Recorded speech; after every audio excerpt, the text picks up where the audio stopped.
ಇವತ್ತು ನಮ್ಮ ಶಾಲೆಯಲ್ಲಿ ಜನಶಕ್ತಿ ನ್ಯೂಸ್ ಕಡೆಯಿಂದ ಒಂದು ಕ್ವಿಜ್ನ ಹಮ್ಮಿಕೊಂಡಿದ್ರು. ಹಾಗೆ ನಾನು ಇದರಲ್ಲಿ ಭಾಗವಹಿಸಿ ತುಂಬ ಖುಷಿಯಾಯಿತು. ನಮ್ಮ ಟೀಚರ್ಸ್ ನನ್ನ ಸೆಲೆಕ್ಟ್ ಮಾಡಿ ಇಲ್ಲಿ ಕಳಿಸಿದ್ದಕ್ಕೆ ನಾನು ತುಂಬ ಖುಷಿ ಪಡ್ತೀನಿ.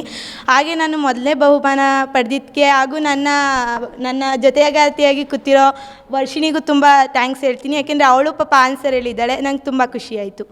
ಇವತ್ತು ಜನಶಕ್ತಿ ನ್ಯೂಸ್ ಕಡೆಯಿಂದ ಬಂದು ಕ್ವಿಜ್ನ ಮಾಡಿ ನಮಗೆ ಒಂದು ಸ್ವಲ್ಪ ಹೆಚ್ಚು ತಿಳ್ಕೊಳ್ಳೋ ಥರ ಆಯಿತು. ಮತ್ತು ನನ್ನನ್ನು ಇಲ್ಲಿ ಆಯ್ಕೆ ಮಾಡಿ ಕಲಿಸಿ ಕುಣಿಸಿರೋದಕ್ಕೆ ಟೀಚರ್ಸ್ಗೂ ಥ್ಯಾಂಕ್ಸ್. ಮತ್ತು ನನ್ನ ಜೊತೆ ಕೂತಿರೋ 10ನೇ ತರಗತಿ ನಯನಕ್ಕಂಗೂ ತುಂಬ ಥ್ಯಾಂಕ್ಸ್.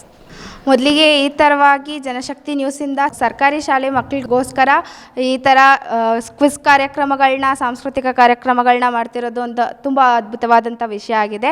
ನಮ್ಮೆಲ್ಲರಿಗೂ ಹೆಚ್ಚಿನದಾಗಿ ತಿಳ್ಕೊಳ್ಳೋಕ್ಕೆ ಒಂದು ಅವಕಾಶ ಇರುತ್ತೆ. ಸೋಲೋದು ಗೆಲುವು ಮುಂದೆ ಆದ್ರೂ ನಮಗೆ ಇದರಿಂದ ಒಂದು ಅನುಕೂಲ ಇದೆ. ಇದು ಎಲ್ಲ ನೋಡುಗರಿಗೆ ತುಂಬ ಖುಷಿ ಕೊಡುತ್ತೆ ಅಂತ ಹೇಳ್ತಾ ಜನಶಕ್ತಿ ನ್ಯೂಸ್ಗೆ ಅಭಿನಂದನೆಗಳು ತಿಳಿಸ್ತಾ ನನ್ನ ಮಾತನ್ನು ಮುಗಿಸ್ತೀನಿ. ಹಾಗೂ ನನ್ನ ಜೊತೆಗಾರ್ತಿಗೂ ಸಹ ಧನ್ಯವಾದಗಳು.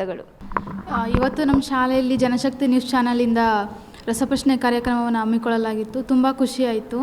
ಮೊದಲು ನನ್ನ ಈ ರಸಪ್ರಶ್ನೆ ಕಾರ್ಯಕ್ರಮಕ್ಕೆ ಆಯ್ಕೆ ಮಾಡಿದ್ದಕ್ಕೆ ನಾನು ಥ್ಯಾಂಕ್ಸ್ ಹೇಳ್ತೀನಿ.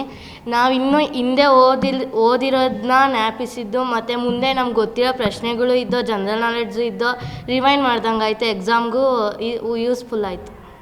ಜನಶಕ್ತಿ ನ್ಯೂಸವರು ನಮ್ಮ ಸ್ಕೂಲ್ನ ಆಯ್ಕೆ ಮಾಡ್ಕೊಂಡಿತ್ತು. ನಮ್ಗೆ ಖುಷಿ ಆಯಿತು.